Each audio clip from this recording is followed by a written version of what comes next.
Hello everyone. इस video में हम डिस्कस करने वाले हैं यूपीएससी प्रीलिम्स एनवायरनमेंट क्वेश्चंस। ये पार्ट 1 होगा सीरीज़ का। इसमें पूरी सीरीज़ कंटिन्यू करेंगे। Geography, polity, economy, history already बाकी सारे सब्जेक्ट्स की सीरीज़ मैंने बना रखी है और अपलोड कर दी है, उसे जाकर आप देख सकते हैं।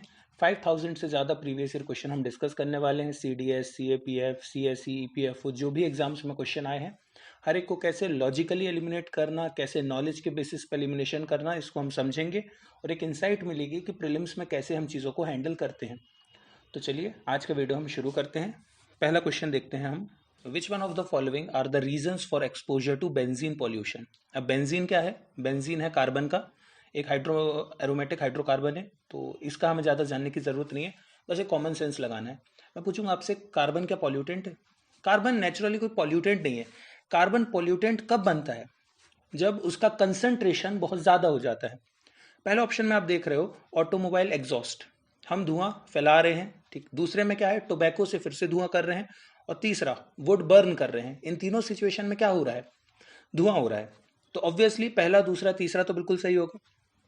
चौथे ऑप्शन को आप देखोगे, यूजिंग वार्निश वुडन फर्नीचर। तो वुडन फर्नीचर में होता है, बिल्कुल होता है बेंजीन। वुडन फर्नीचर में बेंजीन होता है, लेकिन एज अ पॉल्यूटेंट उसका कोई रोल नहीं है, क्योंकि हम जला नहीं रहे हैं। अगर हम उस फर्नीचर को जलाएंगे तब पॉल्यूटेंट निकलेगा। ध्यान से सोचो ना, थर्ड और फोर्थ स्टेटमेंट। चौथे में सिर्फ वो फर्नीचर बन के रखा है। अगर आप किसी कंटेनर के अंदर कार्बन मोनोऑक्साइड भर के रख दोगे, वो पैक है, वो एनवायरमेंट में नहीं आ रहा, तो वो कोई पॉल्यूटेंट नहीं है। फोर्थ ऑप्शन कट गया। जैसे ही फोर्थ ऑप्शन काटा, आंसर आ गया ए। फिफ्थ हमें देखने की भी जरूरत नहीं है, किसी को नहीं जानना कि पॉलीयूरिथेन क्या होता है। नेक्स्ट क्वेश्चन पे हम आते हैं। With reference to Indian elephants consider these statement. पहला है, the leader of an elephant group is a female. Who knows? Second, maximum gestation period can be 22 months. Okay, एक फिगर है। Third, an elephant can normally go on calving till the age of 40 years only. देखिए, जहाँ ये only लगा दिया ना, यहाँ मामला बिगड़ जाता है। जैसे सेकंड स्टेटमेंट बोला है कैन बी 22 मंथ्स। ओके, एक पॉसिबिलिटी दी है कि 22 मंथ्स की जगह 20 भी हो सकता है, 24 भी हो सकता है। बट थर्ड स्टेटमेंट कह रहा है कि 40 के अलावा और कोई फिगर नहीं हो सकता। व्हाट इफ 41 है, 42 है, 38 है? You can't be sure. अब गारंटेड नहीं कह सकते कि थर्ड बिल्कुल सही होगा, क्योंकि ओनली लगा दिया मतलब मामला बिगाड़ दिया। एक एग्जैक्ट फिगर पे आके रोक रहे हैं, इसको काट सकते हैं ऐसे स्टेटमेंट को। जैसे ही हमने इस स्टेटमेंट को काटा, सी और डी ऑप्शन खत्म। अब हमने क्या देखा कि दूसरा स्टेटमेंट बिल्कुल सही है, क्योंकि ए और बी ऑप्शन बचे। Now we have to check पहला और चौथा, इनमें से कौन सा सही है।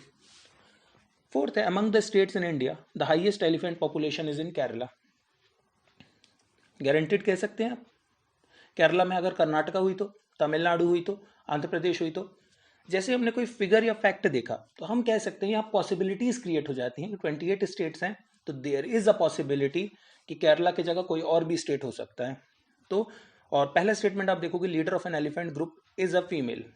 तो स्पेसिफिक स्टेटमेंट है कि हो सकता है ऐसा देखा गया हो। मान लो आपको नहीं भी पता फर्स्ट, तो फोर्थ में आप गारंटेड सही नहीं कर सकते, और जो चीज़ गारंटेड सही नहीं है वो गारंटेड गलत भी नहीं है। तो यहाँ पर हम एलिमिनेट कर सकते हैं, तो हम फोर्थ को एलिमिनेट करेंगे, आंसर आएगा हमारा ए। ठीक, नेक्स्ट क्वेश्चन पे आते हैं। Which of the following protected areas are located in Kaveri basin. Kaveri कहाँ है? साउथ इंडिया की बात हो रही है, ठीक। पहला है नागरहुल नेशनल पार्क, दूसरा पापीकोंडा, तीसरा सत्यमंगलम और चौथा वायनाड वाइल्ड लाइफ सेंचुरी। देखिए, इस क्वेश्चन में ना आप लॉजिक लगा सकते हैं, लेकिन टू एन एक्सटेंट। लेकिन अगर आप ध्यान से देखें तो इसको डायरेक्टली आप करंट से कर सकते थे। 2020 में आया था ये क्वेश्चन, और ये 2020 के करंट में बहुत न्यूज़ में थे, नागरहोल और पापीकोंडा दोनों। पापीकोंडा नेशनल पार्क आपको विजन की पीटीज में भी मिल जाएगा और किसी भी मंथली मैगजीन में मिल जाता। ये आंध्र प्रदेश में, आंध्र प्रदेश ऊपर का रीजन हो जाता है, कावेरी बेसिन के ऊपर का। तो सेकंड ऑप्शन एलिमिनेट हो गया। जैसे ही हमने ऑप्शन सेकंड को एलिमिनेट किया, 2, ए और डी, हमारे पास ऑप्शन बचे बी एंड सी, 3, 4 एंड 1, 3, 4। अब यहाँ आप एक बेटर चॉइस ले लीजिए, और मान लेते हैं नहीं भी ले पा रहे हैं आप कोई बेटर चॉइस।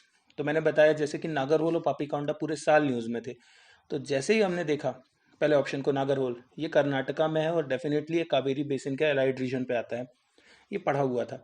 तो इस तरह से इसको क्वेश्चन को डायरेक्टली हमने एलिमिनेट कर लिया नॉलेज के थ्रू। इसे नॉलेज बेस एलिमिनेशन कहते हैं। बस पहला और दूसरा। दूसरा हमने क्यों हटा दिया? क्योंकि हमें पता आंध्र प्रदेश का है। जैसे ही उसको हटाया, नागरहोल हमें पता है कावेरी क्षेत्र में आता है, तो सही कर दिया, आंसर हो गया सी। नेक्स्ट क्वेश्चन है, with reference to India's biodiversity, Ceylon frogmouth, coppersmith barbet and grey chinned minivet and white throated redstart क्या है? ठीक, अब इसमें आप लगा लीजिए दिमाग।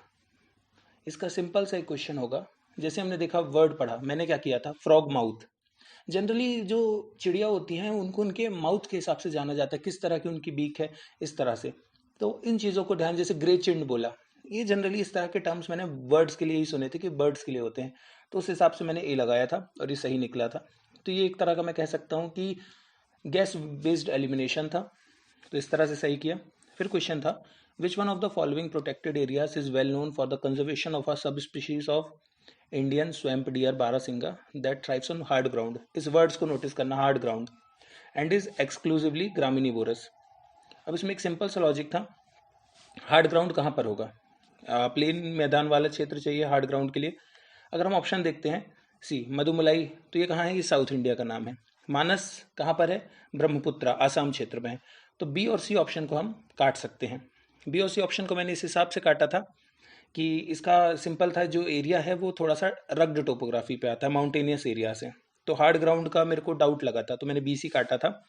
ए और डी में मेरे को डाउट था, बट ए मैंने फिर लगा दिया। यहाँ पर मेरा थोड़ा लोकेलिटी हेल्प कर गई थी, क्योंकि मैं मध्य प्रदेश से बिलोंग करता हूँ, तो मुझे अच्छे से पता था कि कान्हा नेशनल पार्क एक हार्ड ग्राउंड पे है। ताल छापर का मेरे को आइडिया नहीं था उतना ज़्यादा, तो मैंने ए लगाया था, and that's how I got it correct. Next question था, which one of the following are the most likely places to find the musk deer in its natural habitat. Musk deer मतलब वो dear जो बर्फ में पाया जाता है। अब देखो नाम पढ़ो, दूसरा गंगोत्री नेशनल पार्क, गंगा निकलती है हिमालय से, तो दूसरा बिल्कुल सही है। जैसे ही दूसरा सही हुआ, सी और डी ऑप्शन कट गए।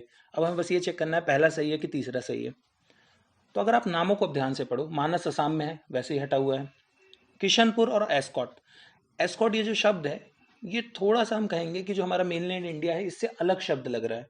नेचुरली जो इंडिया के, जैसे किशनपुर प्रॉपर इंडियन एक लग रहा है, किशनपुर है, जैसे जबलपुर है, इस तरह के जो शब्द हैं, ये पुर लग रहा है, ये क्या है, ये थोड़ा इंडियन ओरिजिन दिखा रहे हैं। और एस्कॉट थोड़ा सा अलग नाम है, इसका ओरिएंटेशन नॉर्थ ईस्ट या तिब्बत से ज़्यादा मिल रहा है। तो उस तरह से मैंने लगाया था कि ये नाम थोड़ा सा मैंने कम सुना है, तो फर्स्ट होना चाहिए। आई got it correct, first and second लगाया था। तो इस तरह से किया था इस क्वेश्चन को। Okay, next question statement base पे है, coal ash contains arsenic, lead and mercury. ठीक है। सेकंड है, coal fire power plant release sulphur dioxide and oxides of nitrogen in the environment. हमने पढ़ा है कि ताजमहल में सबसे ज़्यादा इशू होता है वो येलोइश हो रहा है, क्योंकि सल्फर डाइऑक्साइड जो है वो इन्वायरमेंट में मिलके एसिड रेन कर रहा है। ये सबको पता होगा जिनने भी सीरियसली पढ़ाई की है, मतलब ऑब्वियस सी बात है कि सल्फर डाइऑक्साइड निकल रहा होगा। सेकंड स्टेटमेंट ऑटोमेटिकली सही हो गया। सेकंड जैसे ही सही हुआ तो हम देखते हैं option A and C eliminate होते हैं, और बी और डी ऑप्शन में सेकंड के साथ थर्ड स्टेटमेंट ऑटोमेटिकली सही है। तो जब सेकंड और थर्ड ऑटोमेटिकली सही दिख रहा है तो हमें थर्ड को पढ़ने की और जानने की भी जरूरत नहीं है। वैसे इंडिया में बिटुमिनस और लिग्नाइट ज़्यादा मिलता है, तो उस वजह से ऑब्वियस सी बात है हाईएस्ट कंटेंट होता है। अब मान लो आपको सेकंड नहीं था पता, थर्ड ही पता था, तो थर्ड सही कर रहे हो आप, तो आपका ऑप्शन ए एलिमिनेट हो गया। अब बस आप फर्स्ट सेकंड में चेक कर लो। ठीक, अब आओ फर्स्ट में, coal ash contains arsenic, lead and mercury.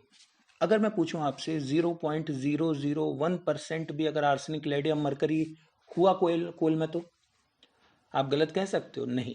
तो अगर 0.01% भी हमें तीनों में से कोई भी एक मिल गया एलिमेंट, तो ये आंसर सही हो जाएगा। और ऑब्वियस सी बात है कोल के साथ हो सकता है 0.01% मरकरी हो उसमें, तो पहला सही। जैसे ही हमने पहला सही किया, दूसरा हमें पता, आंसर आ गया हमारा डी। इस तरह से इस क्वेश्चन को सॉल्व किया। नेक्स्ट क्वेश्चन मैं चाहता हूँ आप इसको एलिमिनेट करें, क्योंकि वाइल्ड लाइफ प्रोटेक्शन एक्ट हमेशा न्यूज़ में रहता है, हमेशा न्यूज़ में रहता है, हर साल इस पे 2 से 3 टॉपिक कवर होते ही होते हैं। तो आई थिंक ये बहुत ही इजी क्वेश्चन था, बहुत आराम से इसको एलिमिनेट किया जाता। इसमें 2 ऑप्शन तो आप बहुत इजीली देखते ही एलिमिनेट कर सकते थे। तो मैं चाहता हूँ कमेंट करके इसका आंसर बताइए। तो दोस्तों आज की वीडियो के लिए सिर्फ इतना ही। I hope you like this video. अगर वीडियो पसंद आए तो लाइक करो, शेयर करो और कमेंट करो आंसर को। आज के लिए इतना ही। जय हिंद।